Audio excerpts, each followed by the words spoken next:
The Prabhupada Connection. Causeless Mercy. 174. A Krishna Art Renaissance. An interview with the artist Vishnudas reprinted from Back to Godhead magazine. Interview conducted by Sthadavi Soni. What inspired you to begin painting Krishna art? I joined ISKCON in 1970, and even though I already had some training in painting, my reason for joining was not to paint. I had serious questions about life. Why am I here? Why is society divided into so many religious and political factions? Whose wars are we fighting? And so on. I was involved in anti-war protests with some friends from Reed College in Oregon. My artwork came in handy for making demonstration posters and banners. I wanted to do something to contribute to awakening our world and making it a happier place. When I met the devotees and became initiated by Srila Prabhupada, I realized I'd found the real peace formula, which came through Srila Prabhupada's lectures and books. How did you get involved in painting for Srila Prabhupada's books? In 1972, Mukunda Goswami, then Mukunda Dasa, happened to come to the Portland temple while I was there. He saw a painting of Lord Chaitanya I did, so he mentioned that I might be interested in painting for Prabhupada's books in New York.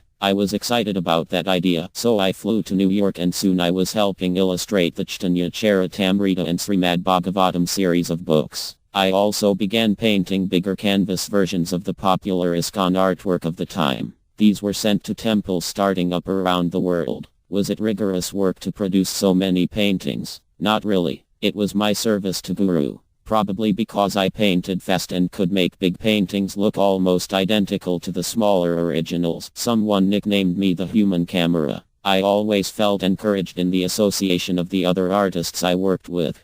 Bharadra Dasa, Parikshit Dasa, Jadorani Dasi, Pushkara Dasa, and Muralidhara Dasa. Did Srila Prabhupada ever give you personal instructions or encouragement in your service of painting? He would sometimes come to the Brooklyn temple and would be eager to see the artist's latest paintings. We would gather in his room, and I remember the first time he saw one of my paintings, the Bhaktivinoda Thakura painting. He smiled and said, "Very nice." We worked on many paintings like assembly line workers, each artist assigned to a particular part of each painting. Those paintings were not signed. As time moved on, we all made our own paintings and signed them. I got more into temple wall mural painting on a big scale. In 1976 at the Manhattan Temple, Srila Prabhupada saw my airbrushed murals of Krishna's pastimes all around the temple walls. I had worked intensively on the last mural from 9:00 p.m. until 4:00 the next morning. I wanted to complete the final wall in the temple before Srila Prabhupada came into the temple for Mangala Arati.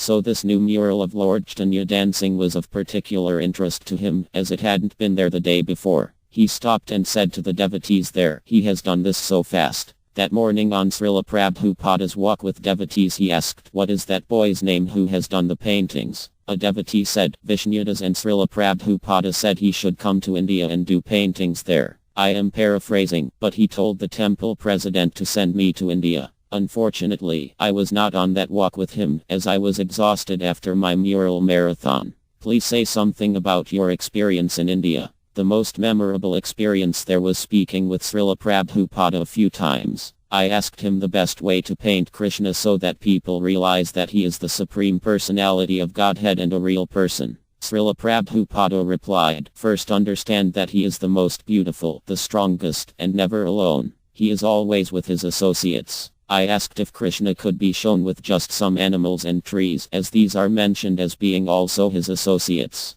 Srila Prabhupada said, "Yes, even the trees, flowers, birds, and cows are all his devotees. You can paint them." I asked if I should try to create better high-quality paintings. Srila Prabhupada explained, "You know the art. I have seen. But your service has no limit. So flood the world with these paintings everywhere." I was incredibly inspired by Srila Prabhupada's vision of flooding the world with art about Krishna and his pastimes. I felt like I was part of a great new renaissance of Krishna art. I wanted to bring my Krishna art to the next level, so to speak, so I began applying the techniques of the 19th century masters, which was my background and favorite subject in art. Prabhupada called Krishna paintings windows to the spiritual world, so his vision helped his artists develop a style I like to call transcendental realism. These windows to the spiritual world take you to a reality that transcends time, space, and place, beyond the subjective world of our mundane sensual experience. Is that why your all-attractive couple painting, above, has such a quality of realism and detail? That painting was my first limited edition lithographic print, and yes, by then I was applying fine art techniques of the masters to create it. It took me about a year to get it to the printer, as I kept repainting over certain areas until I was satisfied.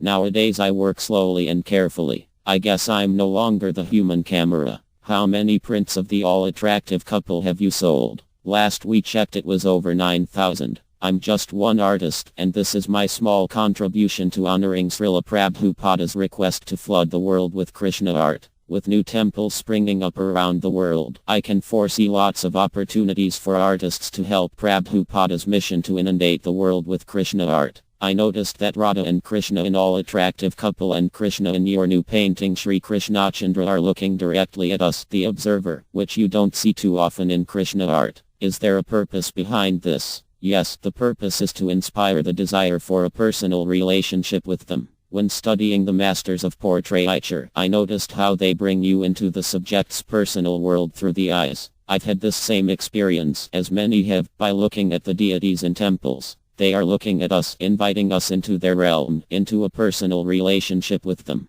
The greatest masters of portraiture have the ability to capture a person's image in 3D on a 2D canvas. In the case of a portrait of Radha and Krishna, the same ideas are there, as they are the original inspiration of pure devotion and are forever inviting us into their divine abode. Krishna is Paramatma and Bhagavan, the observer from within and without, so he is always seeing us and through us. Is there a certain style of art that should be used to best illustrate Krishna art? Krishna deserves the very best that artists can provide with their skills, which need not be limited to one style or another. Only sincere devotion attracts Krishna. And that is always the goal of a Krishna artist, to please the spiritual master and the Lord with works of devotion. Can you say something about your new painting, Sri Krishnachandra? I became very interested in Sri Krishna's astrological birth chart and wanted to know more about his moon, as I have seen so many paintings with Sri Krishna shown with a full moon in the background. I found that at the time of his appearance in this world, Lord Krishna's moon appeared full and in the nakshatra of Rohini, exalted in Taurus, the sign of the bull. The bull is the symbol of Dharma, the constitutional spiritual function of the soul. Krishna appeared just at the proper time to fulfill his mission to establish Dharma, enliven his devotees, and do away with the tyrannical rulers and demons. Then I remembered that somewhere I had read that Krishna's likeness is like that of the full moon. I thought I should paint Krishna in this way. As I continued my research to find references for this painting, I found descriptions in Chaitanya Charitamrita, Madhya Lila, Chapter 21, texts 125 through 132. There Lord Chaitanya describes to Sanatana Goswami the wonderful moon-like features of the Lord. This was the information I needed and was inspired by for this painting. Here's what it says there. Krishna, the Supreme Personality of Godhead, is identical with the Vedic hymn known as the Kama-Gayatri, which is composed of 24.5 syllables. Those syllables are compared to moons that arise in Krishna. Thus all three worlds are filled with desire. The face of Krishna is the king of all moons, and the body of Krishna is the throne.